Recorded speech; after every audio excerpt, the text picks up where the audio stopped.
Seringkali hutang dianggap sebagai beban finansial yang harus dihindari. Tetapi dengan strategi yang bijak, hutang bisa menjadi alat yang kuat untuk meningkatkan kekayaan kamu. Hutang yang baik dan cerdas adalah pinjaman yang berpotensi memberi keuntungan finansial ke diri sendiri. Dengan begitu, kita tidak terlalu pusing dengan hutang tersebut dan tinggal dikelola dengan baik. Berikut beberapa cara bagaimana hutang bisa menjadi sesuatu yang positif dan memberikan manfaat finansial bagi kamu. 1. Investasi properti. Salah satu cara hutang bisa meningkatkan kekayaan adalah melalui investasi properti. Kamu dapat menggunakan hutang untuk membeli properti yang memiliki potensi untuk menghasilkan pendapatan pasif, seperti sewa properti.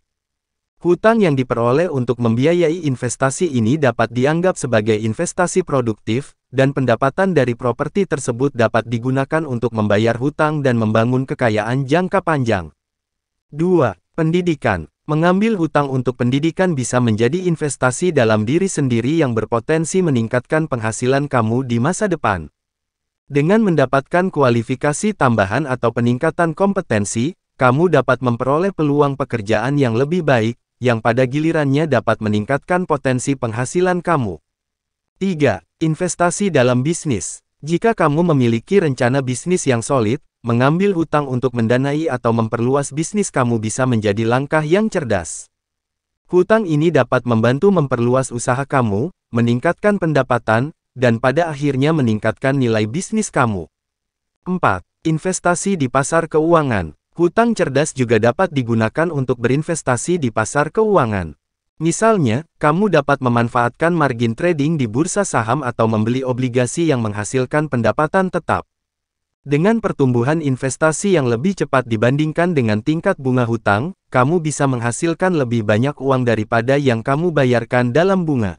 5. Manajemen yang bijak. Penting untuk diingat bahwa mengubah hutang menjadi alat untuk meningkatkan kekayaan memerlukan manajemen yang bijak. Pastikan kamu memilih hutang dengan suku bunga yang terjangkau, memiliki rencana pengelolaan hutang yang baik, dan tidak berlebihan dalam pengambilan hutang. Kunci utama adalah memastikan bahwa investasi yang kamu lakukan menggunakan hutang, memiliki potensi pengembalian yang lebih tinggi daripada biaya hutangnya. 6. Investasi ke berbagai aset. Sebagai bagian dari strategi keuangan yang bijak, pastikan kamu tidak hanya mengkhususkan satu jenis investasi. Dengan investasi ke berbagai jenis aset dan hutang, dapat membantu kamu mengurangi resiko dan memberikan perlindungan jika salah satu investasi mengalami masalah. 7. Perencanaan keuangan yang tepat. Selalu penting untuk bekerja dengan seorang penasehat keuangan yang kompeten atau konsultan keuangan yang dapat membantu kamu merencanakan penggunaan utang dengan bijak. Mereka dapat membantu memahami konsekuensi finansial dari keputusan dan membimbing kamu dalam pengambilan keputusan yang tepat. Kesimpulannya, hutang tidak selalu harus dihindari. Dengan pendekatan yang bijak dan strategi yang tepat, hutang bisa menjadi alat yang efektif untuk meningkatkan kekayaan kamu. Namun, penting untuk selalu mengukur resiko dan potensi timbal balik hasil dari pengambilan hutang, serta memiliki rencana yang matang dalam pengelolaan hutang kamu.